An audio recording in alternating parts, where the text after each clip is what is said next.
Welcome back to new video guys. അപ്പോൾ ഇന്ന് നമ്മൾ ഇടാൻ പോകുന്നത് നമ്മുടെ ട്രിവാൻഡ്രം സീരീസിൻ്റെ 4ാമത്തെ വീഡിയോ ആണ്. 4th പാർട്ടാണ് നമ്മൾ ഇടാൻ പോകുന്നത്. 3 വീഡിയോസ് നമ്മൾ മുമ്പിട്ടതാണ്. അപ്പോൾ ഇന്നത്തെ നമ്മുടെ വിഷയം നമ്മുടെ ട്രിവാൻഡ്രത്തിൽ ഇതുവരെ എന്തൊക്കെ മാറി, ഇനി മാറാൻ ചാൻസ് ഉള്ളത് എന്തോന്നിലൊക്കെയാണ് എന്നുള്ള കാര്യങ്ങളൊക്കെയാണ് നമ്മൾ നോക്കാൻ പോകുന്നത് ഗൈസ്. അപ്പോൾ കൂടുതൽ പറഞ്ഞു നീട്ടുന്നില്ല, നമുക്ക് നമ്മുടെ കണ്ണലിലോട്ട് കിടക്കാം ഗൈസ്. അപ്പോൾ നമ്മൾ ഈ വീഡിയോയിൽ ആദ്യം തന്നെ സംസാരിക്കാൻ പോകുന്നത് നമ്മുടെ കോർപ്പറേഷനെ പറ്റി തന്നെയാണ് ഗൈസ്. അപ്പോൾ ഒരു LDFിൻ്റെ കോർപ്പറേഷൻ ആയിരുന്നു നമ്മുടെ ട്രിവാൻഡ്രത്ത് കഴിഞ്ഞ 45 വർഷമായിട്ട് കണ്ടിന്യൂ ആയിക്കൊണ്ടിരുന്നത്. പക്ഷേ ഇപ്പോൾ BJPയുടെ കോർപ്പറേഷനാണ് ഭരിക്കുന്നത്.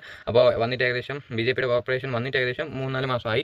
അപ്പോൾ ഇതുവരെ എന്തൊക്കെ മാറി എന്ന് ചോദിച്ചാൽ അങ്ങനെ നമുക്ക് കാണാൻ പറ്റുന്ന രീതിയിൽ അല്ലെങ്കിൽ നമുക്ക് അറിയാൻ പറ്റുന്ന രീതിയിൽ പ്രത്യേകിച്ച് ഒന്നും മാറിയിട്ടില്ല. കാരണം അത്രയും കാലിയാക്കിയിട്ടൊക്കെയാണ് കഴിഞ്ഞ കോർപ്പറേഷനിലുള്ള അധികാരികളെല്ലാം കൂടെ ട്രിവാൻഡ്രം കോർപ്പറേഷനെ അത്രയും പൈസ ഇല്ലാത്ത ഒരു കോർപ്പറേഷനാണ് ഇപ്പോൾ ഇരിക്കുന്നത്. പക്ഷേ നമ്മുടെ കേരള ഗവൺമെൻറ് BJP ആവുകയാണെങ്കിൽ ഉറപ്പായും നമ്മുടെ കോർപ്പറേഷൻ ട്രഷറിയിൽ പൈസ വരും. കോർപ്പറേഷനിൽ ഇനിയും കാര്യങ്ങൾ ചെയ്യാൻ പറ്റും, ഇനിയും സ്മാർട്ട് സിറ്റി പ്രോജക്റ്റ് ചെയ്യാൻ പറ്റും.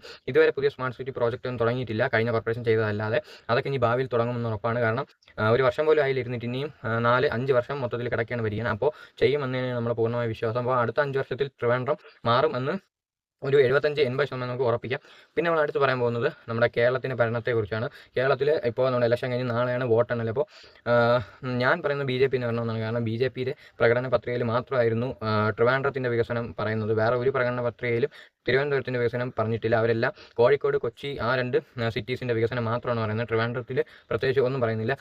അപ്പോൾ BJPയുടെ പ്രകടന പത്രികയിൽ മെട്രോയുടെ കാര്യവും അങ്ങനെ കുറേ വികസിപ്പിക്കാനുള്ള കുറേ കാര്യങ്ങളൊക്കെ അവർ പറഞ്ഞിട്ടുണ്ട്. പിന്നെ വെള്ളായണി കായൽ വൃത്തിയാക്കുന്നതും അവിടെ ഒരു ടൂറിസം ഹബ്ബാക്കി മാറ്റുന്നതും അങ്ങനത്തെ കുറേ കാര്യങ്ങളൊക്കെ BJPയുടെ പ്രകടന പത്രികയിൽ പറഞ്ഞിട്ടുണ്ടായിരുന്നു. അപ്പോൾ നമുക്കൊക്കെ BJP ജയിക്കണമെന്ന് മാത്രമേ ഉള്ളൂ. BJP അഥവാ കേരളം ഭരിച്ചില്ലെങ്കിലും കുറച്ച് MLA-മാരെങ്കിലും ട്രിവാൻഡ്രത്ത് ജയിക്കണം എന്നാണ് ഞാൻ പറയാൻ ആഗ്രഹിക്കുന്നത്. എങ്കിൽ ഉറപ്പായും ഒരു 5 വർഷത്തിനകം ട്രിവാൻഡ്രത്തിൻ്റെ പ്രതിച്ഛായ തന്നെ മാറും, അത് ഉറപ്പാണ്. അതിൽ നമുക്ക് ഉറപ്പിച്ച് BJP ജയിക്കുമെന്ന് പറയാൻ പറ്റുന്ന സ്ഥലങ്ങൾ നേമമുണ്ട്, വട്ടിയൂർക്കാവുണ്ട്, കഴക്കൂട്ടമുണ്ട്. പിന്നെ വേണമെങ്കിൽ നമുക്ക് പാലക്കാടും പറയാം. പാലക്കാടും നമ്മളെല്ലാവരും വിശ്വസിക്കുന്ന ഒരു സ്ഥലമാണ്. അപ്പോൾ നമുക്ക് അങ്ങോട്ടൊന്നും പോകണം, നമുക്ക് ട്രിവാൻഡ്രം തന്നെ നോക്കാം.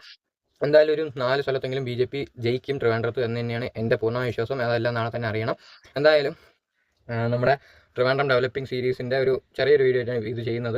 അപ്പോൾ നമ്മളെന്തായാലും BJP തന്നെയാണ് സപ്പോർട്ട് ചെയ്യുന്നത് ട്രിവാൻഡ്രത്ത് ജയിക്കാനെങ്കിലേ ട്രിവാൻഡ്രം മാറുള്ളൂ.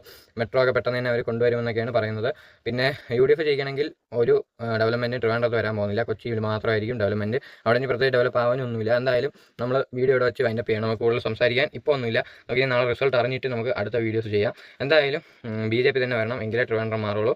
എന്തായാലും നിങ്ങളുടെ അഭിപ്രായങ്ങൾ താഴെ കമൻറ്റ് ചെയ്യുക. ആരായിരിക്കും നാളെ ജയിക്കാൻ പോകുന്നത്, ആരുടെ മുഖ്യമന്ത്രി ആയിരിക്കും കേരളത്തിൽ വരാൻ പോകുന്നത് എന്നെല്ലാം നമുക്ക് നാളെ തന്നെ അറിയാം. നിങ്ങളുടെ അഭിപ്രായങ്ങളെല്ലാം താഴെ കമൻറ്റ് ചെയ്യുക. പിന്നെ നമ്മുടെ ചാനൽ മറക്കാതെ സബ്സ്ക്രൈബ് ചെയ്യുക. അപ്പോൾ ഇന്നത്തെ വീഡിയോ വെച്ച് എൻ്റെ പേര് സൈനിങ് ഓഫ്.